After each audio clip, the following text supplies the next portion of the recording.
Dia, amados. Privilégio nós podemos estar juntos na casa do Senhor. Confesso para vocês que achava que hoje ia estar um pouquinho mais vazio no culto das 10, porque no culto das 8 estava mais cheio, mas não é o caso. Como é bom podermos saber que, além de nós podermos celebrar hoje o Dia dos Pais, nós estamos na casa do Pai, né, onde nós podemos nos encontrarmos com Ele, termos um tempo ainda mais especial com aquele que nos teceu no ventre da nossa mãe, com aquele que projetou a nossa vida para uma eternidade. E eu estou feliz demais porque hoje meu pai está aqui, a Eliana, a companheira dele, também está junto. Muito bom tê-los aqui. Estou ansioso para o nosso almoço daqui a pouco, vai ser bastante especial.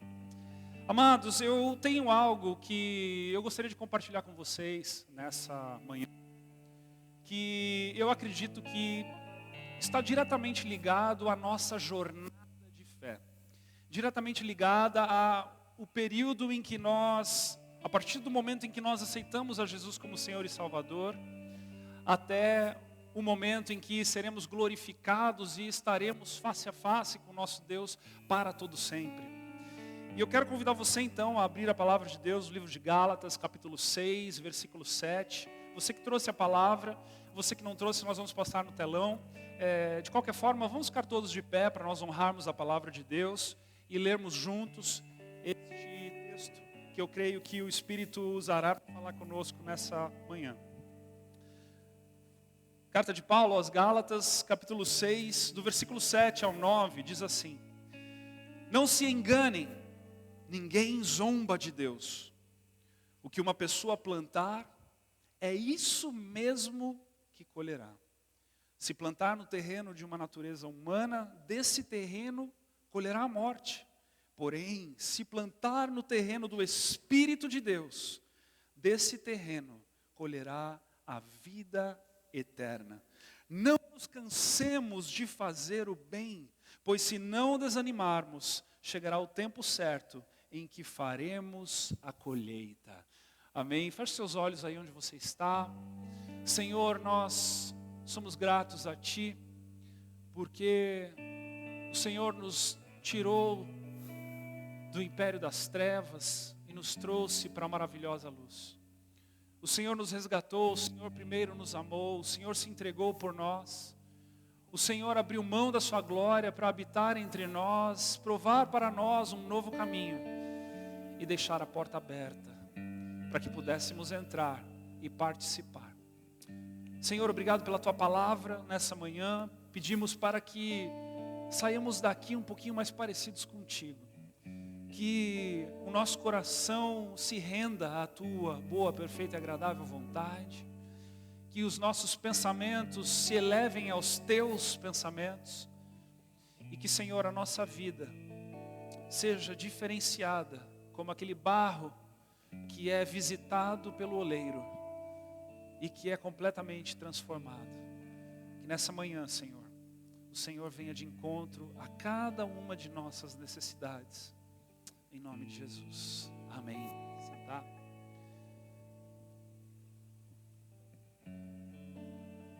Quantos são gratos ao Senhor por viverem nessa jornada de fé? Você pode levantar a tua mão? Como é bom nós pertencermos ao Criador.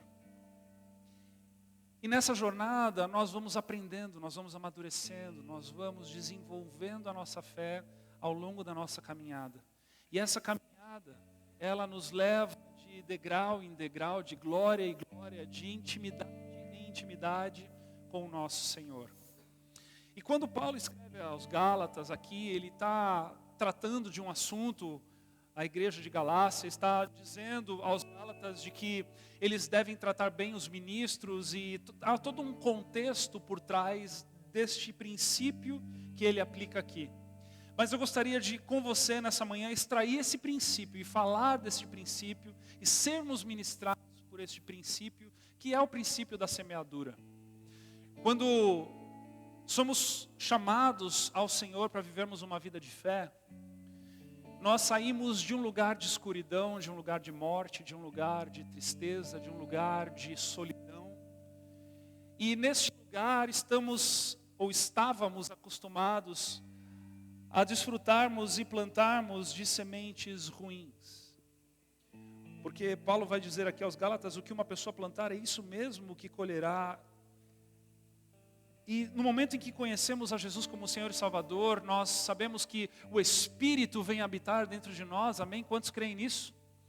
A palavra diz em João 16, versículo 7, quando Cristo está prestes a ser crucificado, ele diz, mas eu vos digo a verdade, convém-vos que eu vá, porque se eu não for, o Consolador não virá para vós outros.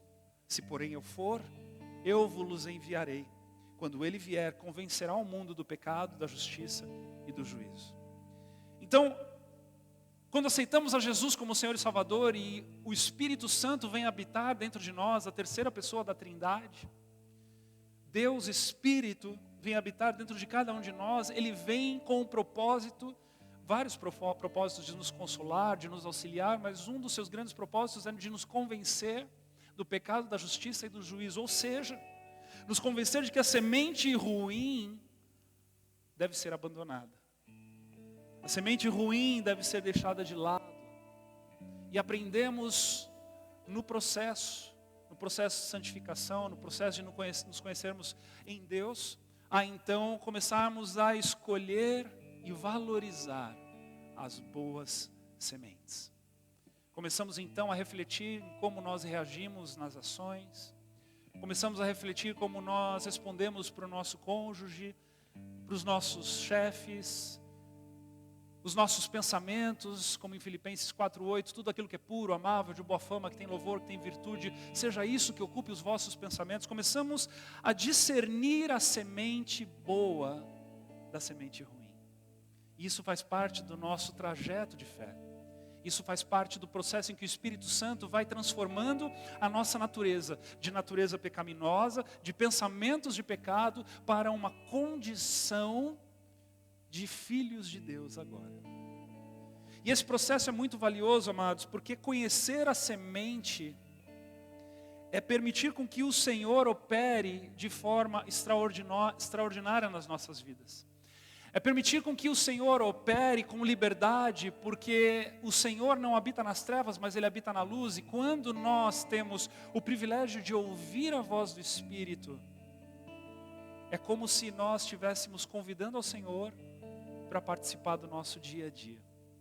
E aí então, vivendo neste processo onde começamos a entender e discernir as boas sementes, permitimos com que o Espírito então vá nos conduzindo, nós também recebemos uma nova lição. Está lá no versículo 8, onde Paulo diz, se plantar no terreno da natureza humana, desse terreno colherá a morte. Porém, se plantar no terreno do Espírito de Deus, desse terreno colherá a vida eterna. Ou seja, o Senhor não só nos convida a discernirmos as sementes, mas o Senhor também nos aponta os tipos de terreno dos quais nós podemos plantar. Terreno ruim, um solo ruim, um solo humano, um solo de carnalidade, um solo de colheita aqui na terra, mas também um solo divino, um solo celestial, um solo onde eu e você podemos desfrutar de eternidade em eternidade, de uma colheita que durará para sempre. Paulo nos aponta esses dois caminhos. Agora o que acontece, meus amados, é que ao longo da nossa jornada cristã nós vamos, aprendendo, errando, acertando e convivendo com as lições. E aí que está, porque parte do processo é um processo que requer de nós uma postura. E essa postura, ela vai amadurecendo ao longo da jornada, porque não basta saber discernir a semente ruim da semente boa, isso é parte do processo, é o início de um processo. Agora, quando eu entendo, como por exemplo o Marcos falou aqui hoje, da importância de fazer as obras em nome do Senhor, eu posso encher o meu coração de vontade, de desejo de fazer aquilo que é bom.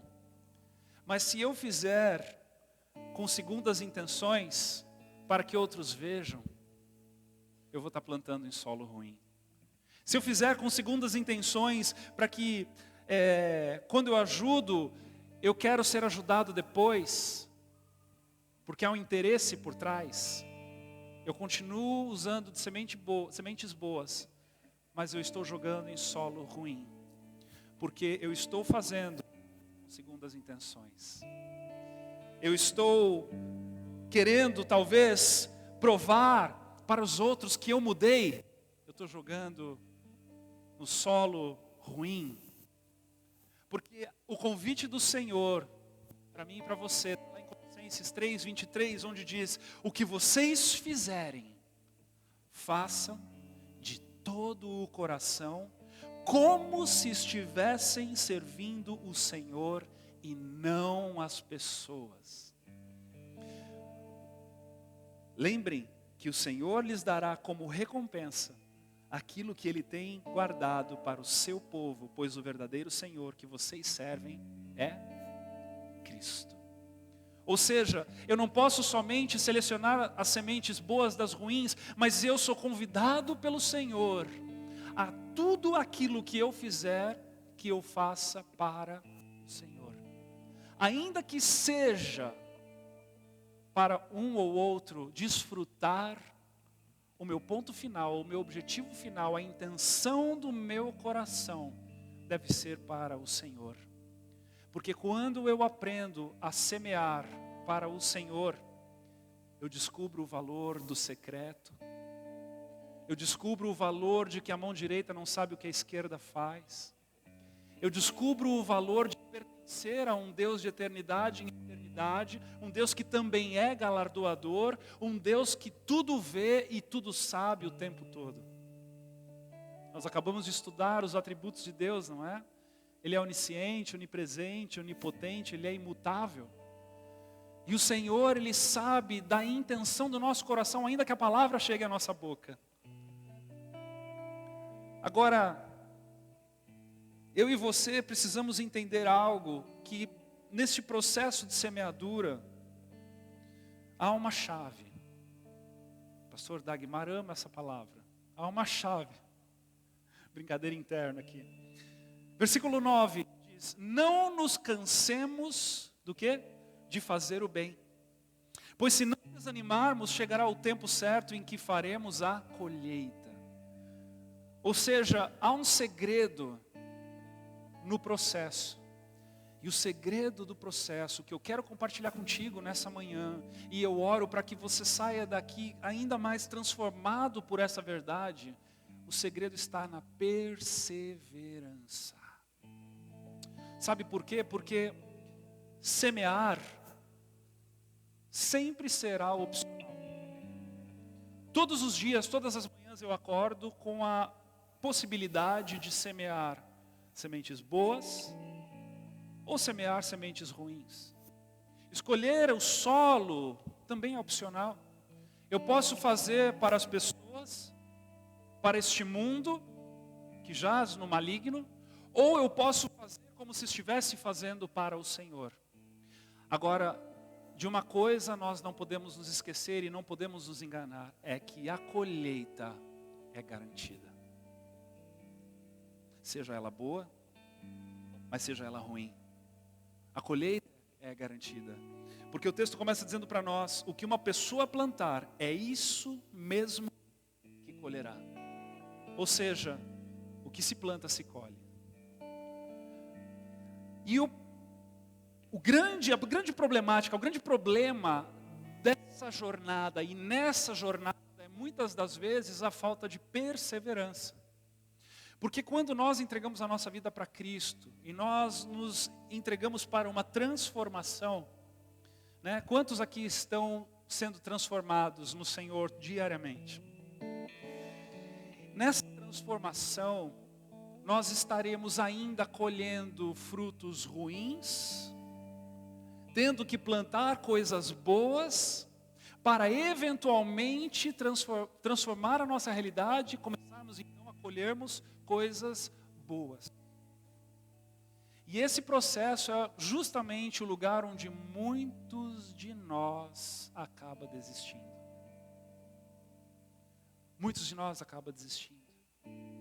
Porque a impressão que dá é que eu estou plantando semente boa, e eu já aprendi a plantar em solo bom, mas parece que eu não vejo resultado.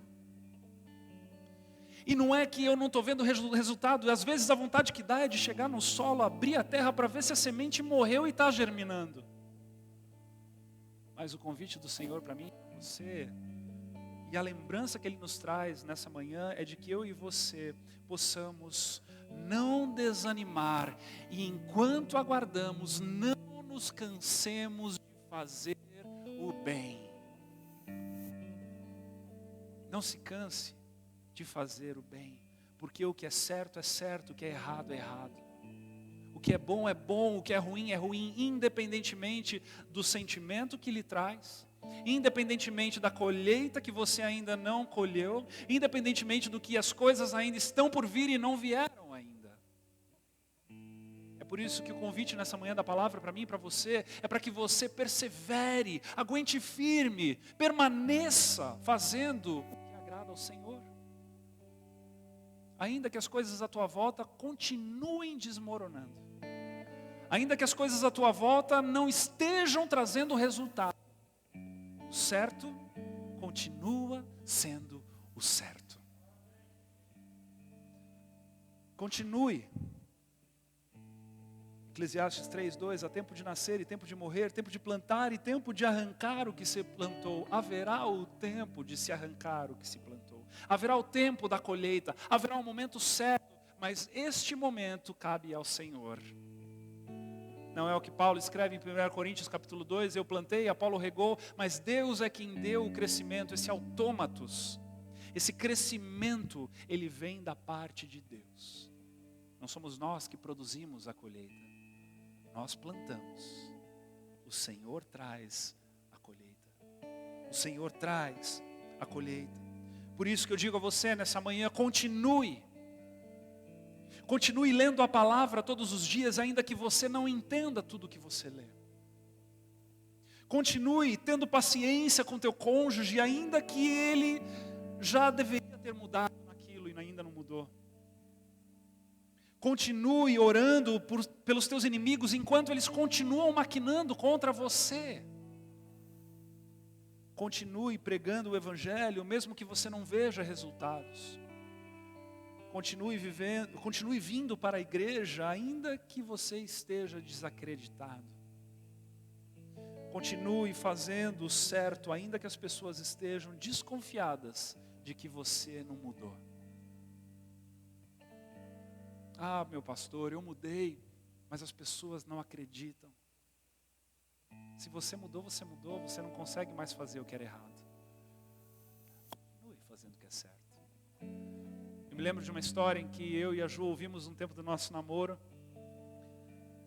de um assessorista de elevador, e este assessorista, um homem humilde, que ficava trabalhando dentro do elevador, sentado num banquinho, de um prédio de escritórios, e um executivo específico, ele todos os dias entrava naquele elevador e o assessorista dizia, bom dia, com um sorriso no rosto. E aquele executivo com a cara amarrada nunca respondia. Passou um mês, um ano, 2 anos, 5 anos, passou um longo tempo. Até num determinado momento que aquele executivo não aguentou, não entendia nada, ele entrou naquele elevador naquela manhã e gritou com o assessorista e disse, por que é que você me dá bom dia todos os dias se eu não te respondo? O assessorista olhou sorrindo para ele e falou, porque eu estou certo, você está errado. O certo vai continuar sendo certo para sempre. Faça o que é certo. Persevere no certo. Persevere no que é bom. Pastor, mas o mundo está caindo, está todo mundo querendo me puxar o tapete, está todo mundo querendo fazer coisas erradas. Pastor, e agora? Continue fazendo o certo, porque afinal de contas, nós somos seguidores de Cristo. A ovelha muda perante os tosqueadores. Será que Cristo não poderia ter se livrado daqueles soldados romanos? Num piscar de olhos. Mas ele foi como ovelha muda. E o convite dele para mim e para você é esse. É de entendermos que no tempo certo nós colheremos. Mas pastor, eu já tenho uma certa idade. Eu acho que eu não vou colher. Vai sim, porque a tua história é de eternidade em eternidade. Não são os anos aqui na terra que vão definir a paga do galardão que o Senhor tem para mim e para você, de ter perseverado na obra dele. Sabemos que a salvação é pela graça e de nada podemos fazer para merecermos ela. Mas o Senhor, Ele ama nos galardoar, Ele ama nos presentear, Ele ama nos condecorar quando nós nos entregamos para a obra dEle, quando nós nos entregamos em fazermos aquilo que é certo aos olhos dEle. Não abra mão do certo. Não abra mão do certo. Você sabe o que é mais lindo? Salmo 126, versículo 5 diz assim: os que com lágrimas semeiam, com júbilo ceifarão. Quem sai andando e chorando, enquanto semeia, voltará com júbilo, trazendo os seus feixes. Posso ser um pouco poeta aqui nessa manhã? Quando eu leio esse texto, eu penso na seguinte imagem. Está aqui o solo bom, com as sementes boas. E enquanto eu pranteio na presença do Senhor, enquanto eu choro, enquanto eu persevero naquilo que é certo, ainda que todos estejam fazendo o que é errado, as minhas lágrimas estão regando essas sementes boas. As minhas lágrimas estão sendo elemento de sinceridade na presença do Senhor, para que aquilo que é bom nasça e dê fruto. Persevere naquilo que é bom. Se estão te batendo, dê outra face. Se estão te roubando a paciência, ande a outra milha. Se estão te julgando por algo injusto, se apresente ao justo juiz e se contente com a presença dele. Porque no tempo certo, nós veremos e viveremos destes frutos. Persevere naquilo que é bom. Escolha a semente boa todos os dias. Escolha o solo bom todos os dias. E se renda à boa, perfeita e agradável vontade de Deus. Em nome de Jesus. Eu quero convidar você a fechar os teus olhos nesse momento para nós fazermos uma oração. Senhor, nós nos entregamos e nos rendemos a Ti, Senhor.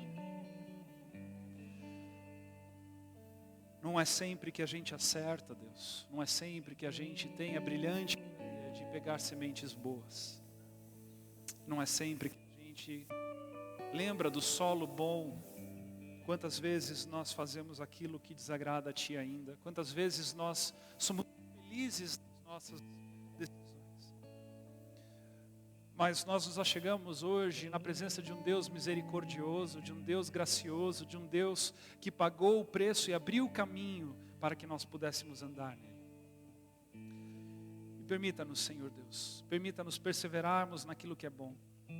Permita-nos perseverarmos naquilo que agrada a Ti. Permita-nos, Senhor Deus, sermos sustentados pela Tua mão.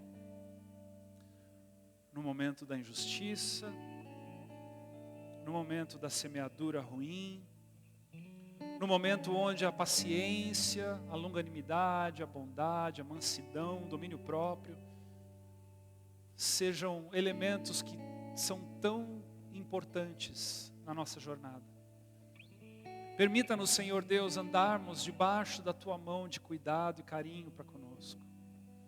Permita-nos, Senhor, permita-nos aguardarmos pacientemente pelo dia da colheita, pelo dia em que o Senhor nos presenteará com aquilo que só o Senhor é capaz de prover.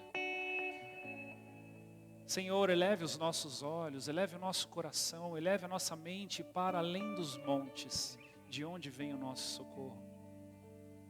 Eleve, Senhor Deus, o nosso entendimento para um lugar de maior plenitude daquilo que é no céu, para que possamos viver na terra dessa forma. Dá-nos, Senhor Deus, da cura, dá-nos de cada elemento que tanto precisamos para continuarmos trilhando aquilo que o Senhor tem para nós nesses dias.